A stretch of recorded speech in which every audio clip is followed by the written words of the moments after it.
Hello my boils, my ghouls, and my zools. Welcome to AK School.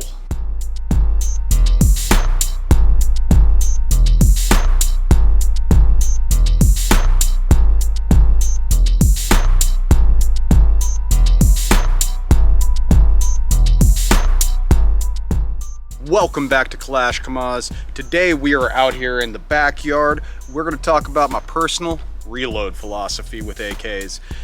So, I've been getting a lot of questions about my reloads lately. People have been noticing in the past year I've sped up quite a bit. One of my first videos on this channel was actually on reloads. I was much slower, much slower. Still knew how to reload, but I picked up a couple tricks that really sped me up quite a bit.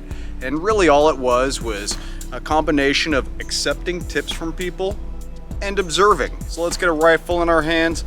Let's get into the meat of this. Today we are going to take a look at reloads using a full-sized rifle, a shorty, take a look at a couple different pieces of gear and what kind of difference they make with your reloads. So why are we breaking this down to a macro science? It's because reloads can take quite a bit of time on the clock. So if you are not quick, you can actually cost yourself spots in the standing just from doing slow reloads. Now, how many reloads do you have to do on the clock during a competition? It's actually quite often, very often. So if you're on a long range stage, yeah, you might have to reload a couple times. Faster you do that, faster you get through the stage, better your score is. Firstly, let's talk about your gun. Now, when it comes to your gun, you want to have a grip that has a substantial amount of purchase for your hand. So if you have small hands, you might dig an AKM grip. Me personally, I have very large hands, so I tend to like these TDI grips. They have finger grooves. You can hold the rifle out like that with no problems. And then another thing to consider is your stock. So your length of pull is a big deal when it comes to your reloads. For example, Polish wire folders have a shorter length of pull than your typical AK, and that can matter to quite a few people. I don't know how long your arms are, and that's why we're going to go through a couple different techniques so that if your physiology is slightly different, because we all do have different physiology. Some of us have large hands, some of us have small hands, some of us are 5 feet tall, some of us are 6'8". So it really all depends on you. So that's why we're going to take a look at a couple different techniques, and I'm not saying this is exactly what you should do. I'm just trying to give you my philosophy on reloads and hopefully impart something that you can pick up for yourself and incorporate into your techniques, and hopefully it helps you speed up. First thing we're going to talk about is shouldering. Shouldering is not the biggest deal, but one thing I do like to think is you should practice going from low ready snaps and under the pit snaps. So the reason for that is the more you get used to this, the faster your reloads are going to be if you put it under your pit. Even if you can hold the rifle out like this, you might still have to put it under your pit sometimes. So that's one reason why I think it's really handy to just get used to both of them. That way you can know which one to do like the back of your hand, because straight up, you're not going to reload your rifle like that. So the more you get used to just, it's a good thing. It's a good thing. Very minor, but it's a good thing. And we're going to talk about stance real quick. So you see a lot of people, they have this forward charging motion like they're going to come in and deck someone. That's all well and good for taking recoil. But, you know, let's get real. These days, a lot of people are shooting 2.23 AKs. Maybe that might be applicable for you for a 7.62 AK if you're smaller, but these are not the most unmanageable guns when it comes to recoil. So one technique you can do is widen your stance a little bit, get your feet shoulder width apart, and boom. So being that the recoil is not so unmanageable that you're going to get knocked off your feet like you're 5 feet tall and shooting a shotgun, put your feet shoulder length apart, you're going to bend forward. So that's it. Now you can pivot. Very nice. So the reason why this even matters to reloads, take a look how the mags stick up. Boom. Very nice, very simple. So again, one more time. Feet shoulder width apart. You're just going to bend over slightly. Boom. Boom. Now I did talk about that technique a little bit in the dry fire video, and I did admit I got it from a tip from a couple people that took the Center T training class, and I also got it from absorbing information from Center T, so credit where credit is due. Not too many people have heard of Center T, not too many people have had the opportunity to shoot with Center T, but it is an AK course from Russia, and they do teach a few techniques that is not in the actual doctrine. And these are literally tips that I picked up at matches from people just talking. So it's a whole other reason to get yourself out there and, you know, just bullshit with people a little bit, man. Bullshit with people. It's fun. And you pick up little tips like that. The heat index right now is 115, so my apologies, I gotta keep wiping my face, but I'm sweating like a pig. So that is one reason why you should get out to matches, even if you're just going to spectate. You can pick up a lot of tips from people just by talking. The Center T tip came from Clay and my friend Vlad. So they actually turned me on to just a couple techniques, and then I started looking them up, started reading about them, started watching some videos that were available from Center T. There is really not a whole lot, and just kind of started practicing and checking it out, seeing if it worked for me, and it really did. So like I said, these are just an amalgamation of tips that have really worked for me to help speed up, and this is just my personal reload philosophy. Alright, so the third thing we're going to talk about, charging. This is kind of a contentious thing between a lot of people that are fast with reloads. You might notice I'm wearing a glove that only has a thumb. Why is that? So, if you are doing a reach under, grab with your thumb. What it does is, when you're doing this, you are riding your whole hand right next to your carrier, and you've seen me in the past actually have problems with flipping the safety up. So one way to clear yourself of that, use your thumb. So overhand charging is actually a little bit different. You got a little bit more space here. You're not going to bang your safety or nothing like that. So you can actually really use the choice of your palm or your pinky. Personally, I choose the palm because I cut my pinkies off here, and also, you know, pinky is the weakest finger, so whatever. And also the pinky is the weakest finger on everybody, so I ain't trying to bang these tootsies around, but some people get used to it. Just get used to it. That's about building muscle, so, you know, it's probably something I could build into, but I just do it like that if I overhand charge. Now, why would you do one versus the other at any different time? That really depends on you. And when it comes to the overhand charging, that is on you. Whichever one you want to do, underhand or overhand, it's not really going to cost you too much time if you are quick at it. My whole philosophy is that anything can be trained into being quick as long as you train it enough, but I do think you should train a variety of techniques, so I tend to train both. So let's flick a mag in and out here and I'll show you the difference. So we're just going to go from the belt.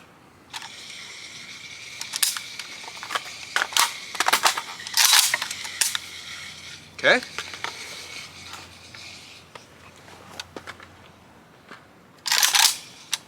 One more time. We're going to go underhand this time.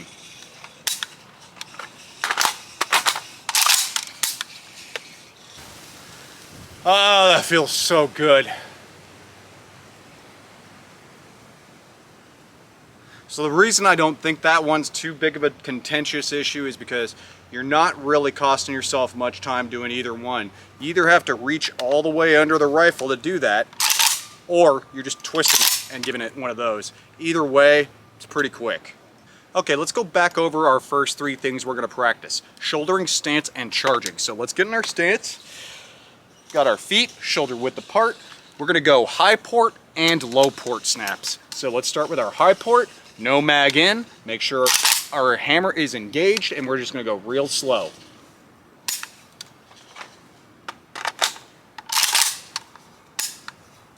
Now, let's go back over the low port snaps. Let's just keep going empty mag for right now. So, your low port, you're going to be aiming approximately 6 feet in front of you at the ground.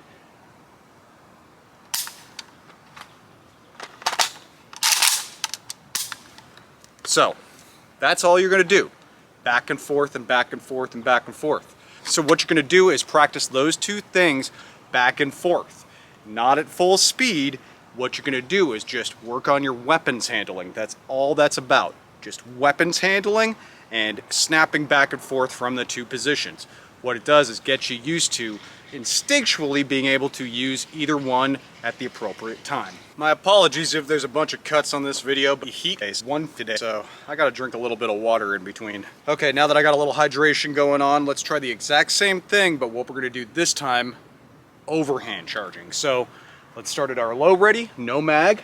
We're gonna bring it up, click.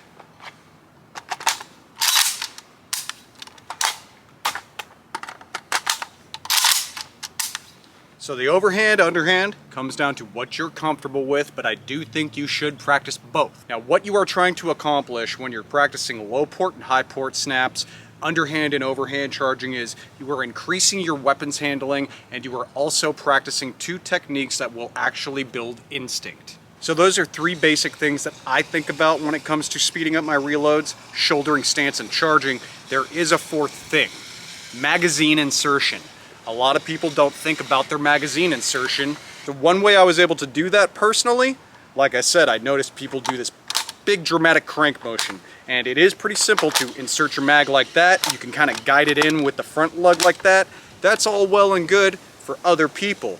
We're talking about my philosophy. So what I did was I paid attention to the rear lug as much as the front lug. So, okay, let's go through that again with no mag, because we are talking about insertion. So let's go high port, boom.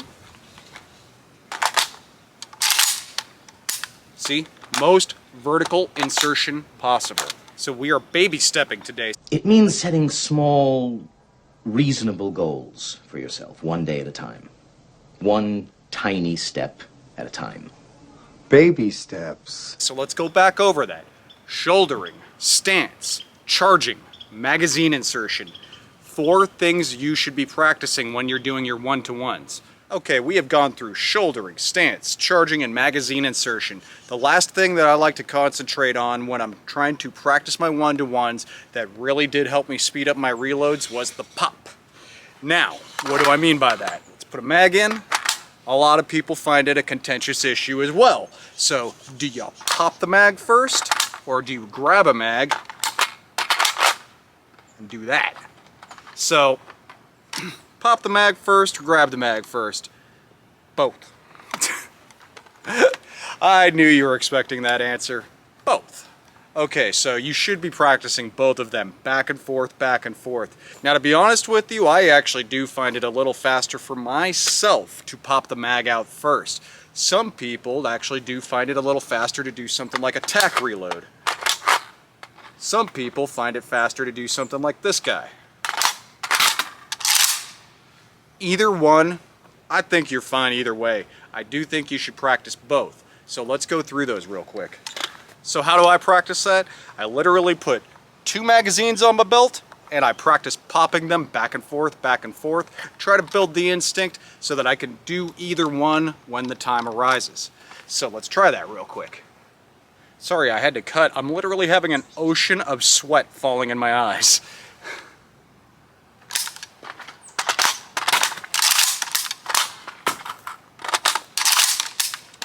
Pick these up, and that's what you're gonna do. You're gonna practice both, back and forth, back and forth, back and forth. I like to dedicate about, honestly, 5 minutes to that every single time I do my one-to-ones. You know, I usually do them for about 15 minutes at a time. Usually when I'm getting up, drinking my coffee, and then again when I go to bed. I try to do this every single day if it's possible. Okay, so I'm not gonna sit here today doing pops left and right, showing off and all that. I just wanted to impart some information for you guys that I think about when I'm doing my practice. There is a couple other things though. You do have gear considerations. A lot of people, they don't like stuff on their waist. A lot of people don't like stuff on their chest. So I like to practice both because I do think both are useful for different situations. You should be a well-rounded shooter, so you should practice multiple techniques.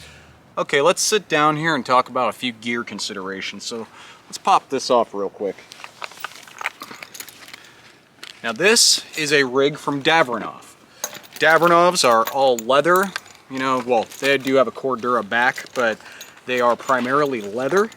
Now, Davernovs, they are definitely not competition rigs. As you can see, this is leather, got a Cordura backing on it, very basic straps. Honestly, the straps kind of suck, to tell you the truth. Why would you use something like this in a competition over the, you know, nylon high-speed gear? Well, number one, the things are just goddamn dope. They look really cool. Aside from that, honestly, they are pretty functional. So if you need to have a few mags on you, I like to put them ammo up. Honestly, this is a recent thing for me. In the past, I'd say month or so.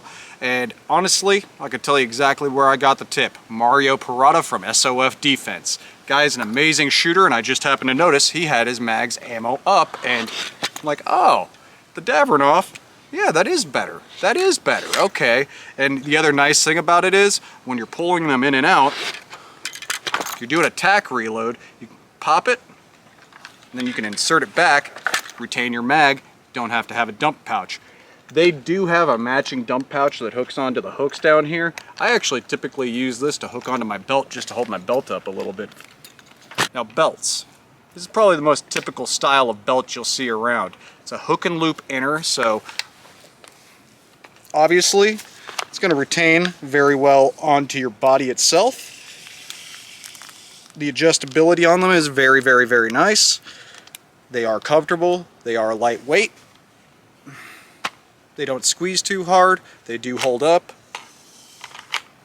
But maybe you like to clap the thing on and off between stages or something like that. I do quite a bit myself. So I tend to use this guy.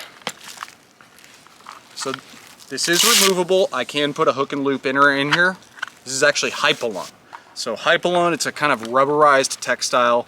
It just grips to your body. That's all it is. So you can, you know, hug this around your waist. It's not a hip hugger. A hip hugger is a slightly different type of belt. It's almost like a molly coat over your belt. And as it says, it hugs your hips. It also usually has a Hypalon inner. Another thing you might notice, I'm using a variety of different mag pouches for different situations. So this hook and loop belt, I kind of consider this my high speed belt. This is like the real quick one. You notice all the mag pouches are Kydex. These are from Black Scorpion Outdoor. They just are very, very, very quick. These guys, you'll see the taco pouches. I don't know who originated these, but they do retain your mags real well. Some of them have a nylon inside, some of them have a Hypalon inside, as in G-code, but personally, I actually don't like the Hypalon. I think it retains perfectly fine like that by just squeezing the sides of it. Now, these are not G-codes, these are A&A Tactical, these are from Russia. They are still available. They don't have a Hypalon inner, and that's actually why I like them. It just squeezes the side with a little plastic clip here, and it's got paracord to tension it, and that's it. It does have loops on the front and the back of the mag pouch, so if you wanted to add some paracord to for a retainer loop, you can do that as well. I personally prefer to run it like this. I've run it through a ton of competitions and never had a mag pop out. These are also some of the only mag pouches I use I don't zip tie to my belt. That's another technique you can do to get your belt a little tighter, is zip ties. So those are two good options for belts. That's kind of a well-rounded thing. I'm not going to go through hip huggers today, but you know, it's very similar to this, except you're going to have a wider back section, and you know, you can put an IFAC. You can put a lot of stuff on a hip hugger, honestly, and it'll actually hold up. I do have a hip hugger. There's no real reason to show it off today because it essentially serves the same function as this Hypalon inner belt. And when it comes to chest rig considerations, I think that's more of a personal choice kind of thing, because you know, not everybody likes these Davernovs. They are leather, but you know, they can heat you up in the summer a little bit. Luckily, I'm a very thin guy, and I just think it kind of goes down to personal preference when it comes down to the chest rig and which style of chest rig you want, because either way, pulling from the chest is usually not all that quick. I do tend to think that pulling your mags out, ammo up from a Dav rig is just as fast as pulling it from your belt, but you know, not everybody wants a big heavy piece of leather on them. You know, maybe you're a large male or a woman. What does that mean? You might have boobs, so maybe you might prefer something a little like a combat vest. Maybe you might prefer something like, you know, I don't really know what you call them. It's not really a chest rig, but they hang a little lower onto your belly. You might not want any chest rig at all. So It's all up to you when it comes to the chest rig. I mean, you just got to have some kind of way to retain your mags, and it really doesn't actually matter how you retain them, as long as you have an appropriate amount of magazines for the stage you are doing. I generally do roll with 3, that's including the one in the gun, and that is mostly because you never know when you're going to have malfunctions. You never know when that malfunction is your magazine, so you might have to pop that sucker out. What happens if you only carried 1 magazine on you, you run out of ammo, grab your mag, and that mag is just malfunctioning like shit? So that's my reasoning. I just generally like to bring 3 mags onto the stage at least. Now, what if you don't want to roll with any of that? What could you do? Well, let's go through that. Okie dokie. So we got our 2 magazines, got our 1 in the gun. Now what are you gonna do? You don't have a chest rig, you don't have a belt. You're stepping onto a stage to shoot. Oh no! What are you gonna do? Hold them in your hands? No. You'd be a normal person and you're just gonna throw them in your pocket. Pocket reloads are pretty dope. If you don't have to do a lot of sprinting, they work out very, very, very well. Not going to slow you down, none of that. Most stages you can get away with a pocket reload, so I wouldn't even worry about it, man. You don't have any gear? Roll.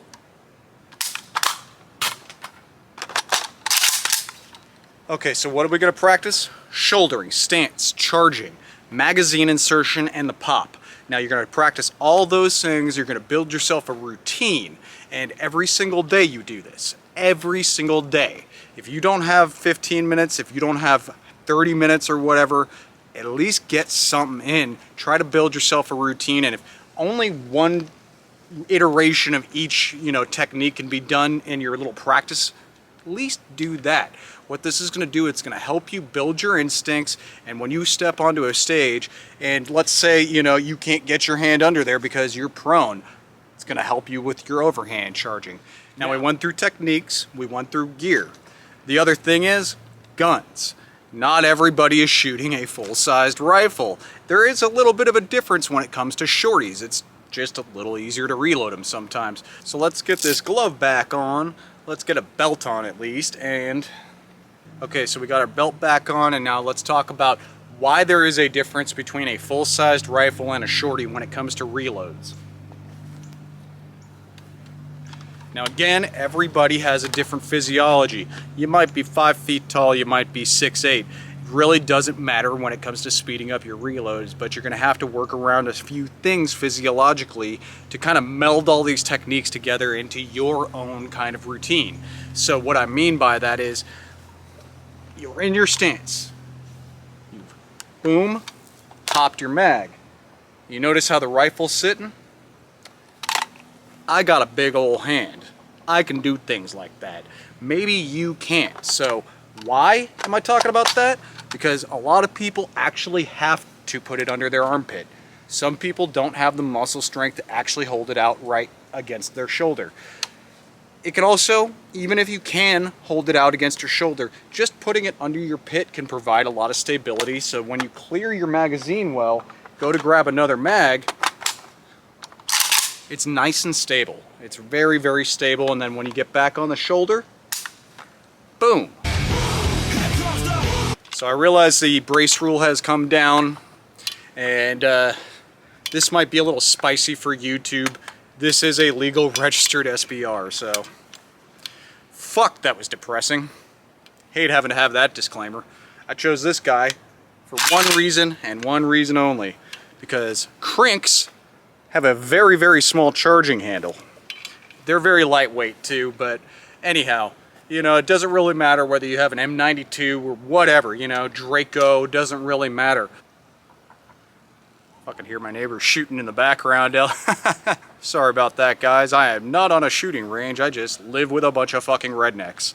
Anyhow, so last thing we're going to talk about is the shorties. Your rifle choice is extremely important to your competition, and a lot of people do use shorter rifles. So let's just go all the way down. Okay, the shorties.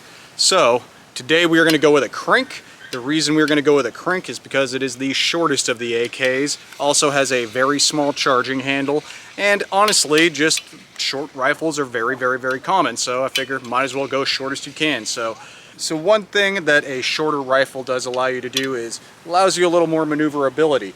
I can actually hold this thing with a regular old AKM grip on there. I hate AKM grips because I can't usually hold the rifle up. They're too small for me.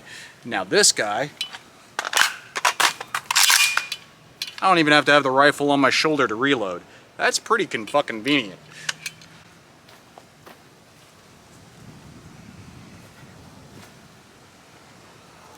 But also, you click it under. Whew, that's quick.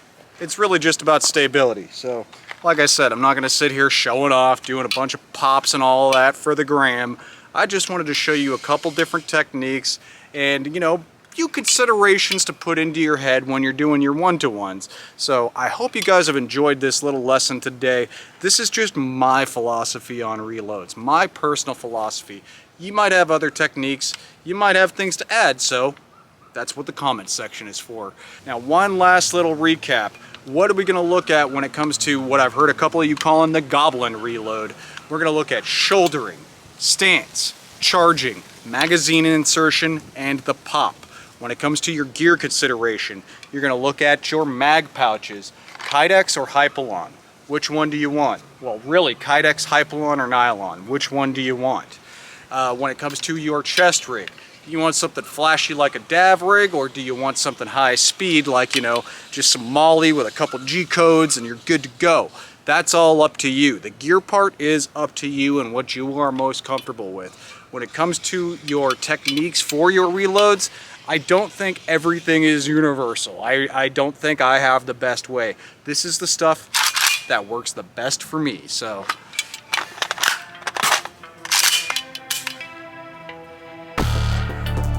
Stay safe, have fun, do stupid.